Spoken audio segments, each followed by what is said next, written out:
Hi, my name is Joe Blanchard, and today I'll be providing my oral presentation for my final project for MBA 665 Strategic Collaboration. This is a class where we were able to take in a lot of resources about how folks effectively communicate, learn some of the interesting personality differences that different people have, and how that affects collaboration. We learned about diversity. We learned about a lot of different techniques that managers are going to run into and employees are going to run into in their work life. And so my final paper really embodies that whole principle. It's called A Day in the Life of Joe. And so what I did is I went through my actual day and I found the things that this class has talked about and how they integrate into my day.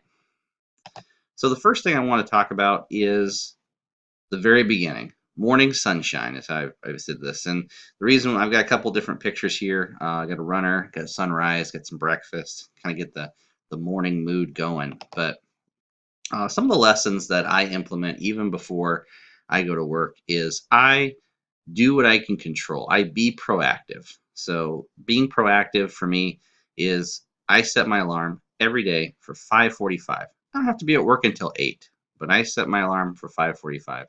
And that gives me enough time to do activities and have my mind in the right place and just proactively take on the day. I'm not going to be reactive like someone who wakes up 5 minutes before they need to go to work and is like throwing stuff together.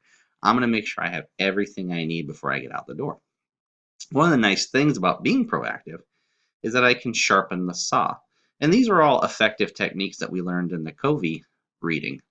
And sharpening the saw, there's a lot of ways that people do it. Sometimes they meditate, sometimes they're just doing a hobby or an activity. For me, that's running. Running in the morning gets the blood flowing into my body. It helps clear my head. It makes me stronger, and it gives me more energy for the day.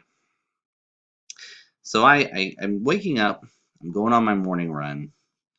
Now it's time for breakfast. And at breakfast, me and my wife have a nice tradition of kind of sitting down, talking about the news of the day, talking about things that she's still thinking about from the day before that maybe we didn't get to. And it's really important for me to make sure I'm listening to what my wife has to say. This is a really common problem with any kind of communication with speakers, but I think it's extremely important between those that you love and those that you care about, your friends, your family, in my case, my wife, where I have to be really careful not to just jump into the conversation or to make assumptions about what she's saying. She speaks, and then I ask questions that clarify to make sure I understand. And when you do that in a marriage and a partnership, it strengthens it. And when you do that even in your normal work environment, it's a pretty exciting time for the person who's talking to you, because they really feel like when they communicate, it's not just a formality, it's not just passing by. You truly care. One of the reasons that this is such a challenge for me is because I am an extrovert. And I found that out with the personality assessment. Every personality assessment I've ever taken has pretty much clarified that I'm a pretty high level extrovert.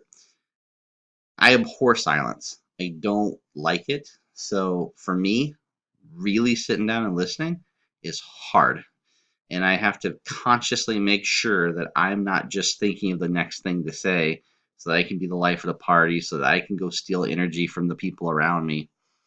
I need to make sure that they know that even though I'm the fun guy and even though I talk a lot and even though I've got a lot of energy, that when they communicate, it's good communication. One thing that's kind of interesting, because my wife is a bit more of an introvert, is that we have different communication styles effectively when we do have some disagreement or we're trying to come up with answers to things. And I tend to like to be verbal, so that's my preferred method of doing things. She tends to like to write things down, gives her a chance to calmly and collectively think about the world around her. So these are a couple lessons right from the get-go. We've got personality assessments. I've got effective techniques that are being implemented through the Covey readings. And this is all before I even get to work. I got a couple of suited. I work at a bank, so I needed to find some bank working things. I even got my little attire on today. So working the daily grind. So when I do get to work, from the very beginning, the first thing that I like to do, and I'm a judging kind of person. I like to have a plan. I like to have an order to things. I like to think about how things are going to get done. And so it puts me more, a little bit leaning more toward the judging side of the personality assessment. From the very get go, what didn't get done the day before?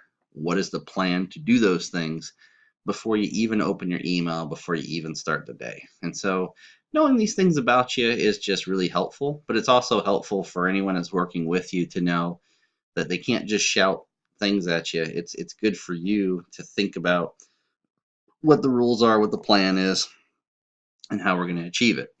So it's part of how I put first things first. Again, another effective technique from the coffee text is what is when I do put those things together, and we're talking about what is the plan for the day.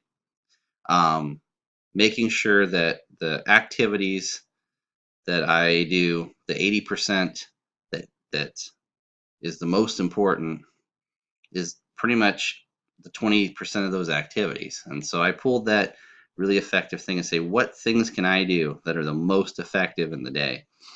And that makes your day go by well, because there's a lot of distracting things that can occur, all sorts of different uh, needs and wants from all sorts of diverse parts of the business. And if you can prioritize that, you're in a really good place. Another thing that's really important at my job is creating synergy. And it sounds like a buzzword, but it really does make a lot of difference when you're working with your specialized product partners or other RMs, relationship managers like myself, who have had different credit experiences or maybe know the problem from a different angle. And we do get together into daily huddles at my work and talk about how the combined knowledge and the combined activities are going to actually make things happen a lot faster. If I have to try to research everything on my own or try to come up with things on my own, some projects just won't get done. And other ones will take so much time that why did I even start doing it in the first place? And that is the importance of diversity. It really does. There's a lot of good reasons to have diversity in a workplace. The ideas and and not just diversity in the traditional senses, but in how long you've been with the company and how you look at problems in the first place. You know, we've had folks that come from more Eastern cultures where the problems that we have at work are looked at in a different way. It's not so mechanical. It's a little bit more it's more collective. And how can I jump in and help somebody even if I'm not benefiting from it directly? Those are really important things. I also work in my workplace with leadership styles. So I have an employee that works with me who I am not the direct supervisor of. I just provide their daily agenda. So the question there would be, what kind of style should I use? And I tend to use my natural styles, according to the blog assessment that we did, was democratic. It's really helpful to be democratic in a situation where you don't actually have the authority to force somebody to do something. So you want to be collaborative. You want to choose those leadership styles that actually match the structure that you have. Um, are there some times where authority makes more sense? Absolutely. In my particular case, with the employees that I don't have any direct, I don't have any reports that I have to be in charge of. I'm just passing out servicing task to the team. So that Democrat, understanding the environment, kind of a strategist as well. And then more importantly, like in that kind of business, you want to make sure that in any kind of business, I think, but I think especially in the financial, you really want to make sure that people have goals that they're achieving. And so I want to help my peers and I want to help the folks that work with me become better, grow. And that transformational leadership helps out a lot. So in in summary, I've got a great work day that I have. I have a life that implements a lot of the collaboration strategies that we have. Um, I wanted to share like the realistic parts of how all these things come together.